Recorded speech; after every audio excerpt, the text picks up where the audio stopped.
படிச்சா அவ வேலி கட்டும் முன்னால வெள்ளாமை ஏது என்றே கதை படிச்சா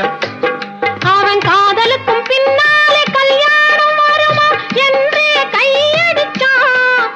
அவன் காதலுக்கும் பின்னாலே கல்யாணம் வருமா என்றே கையடிச்சான் அவளாகட்டும் என்றே ஆசையில் நின்றே அத்தானின் காத கடிச்சா